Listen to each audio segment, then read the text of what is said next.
So back to the things at hand here.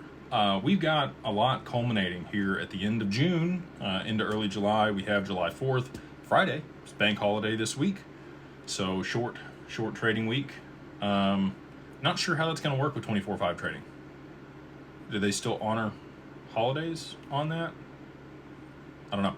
We will find out at the end of this week if things are actually trading 24/5 or not. As I've mentioned many times, they have to drive liquidity into XRP before we're going to see the use of it. I know there's a lot of people out there that have said, the utility will drive the value of the asset. That's true to some extent. We've seen that on other networks. If you want to quantify volume as utility, you had Brad Garlinghouse talk about, how he doesn't really like what Michael Saylor has been doing.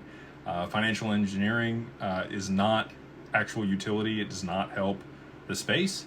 So I'm hoping that they drive some of that utility stuff he's talking about. I think that they will. But on that, they're going to need a significantly higher price. There's got to be enough liquidity in XRP for it to start settling both SWIFT and the DTCC on the back end. And until that's there, I don't think we're going to see 24/5 trading of stocks. We will see that before the end of the year, though. We've got the rollout here in July for a portion of that. And then you also have October this year with full adoption. Pretty sure we're going to be in a good spot before October. So that's where things sit with the macro back and forth over there in the Middle East. I'm waiting on oil. I think oil is going to be the straw that breaks the camel's back here. There's a huge discrepancy between the amount of oil that looks like it's available on the market or how it's priced and the actual amount that's out there. All it would take with the U.S. would be that the U.S. says we're low on our strategic reserves and we're no longer going to be supplying it to the rest of the world while the Strait of Hormuz is shut down, and that's the linchpin. You would see oil skyrocket at that point back over $100 pretty quickly, I think.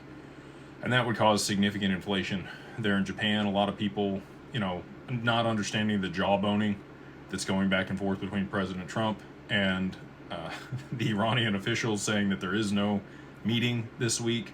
I think that he's aware of how that's going to impact Japan and probably trying to tamper the oil markets with his statements to be able to kind of compress that a little bit so it's not as a big a deal for them. But I think when they're ready to roll this deal,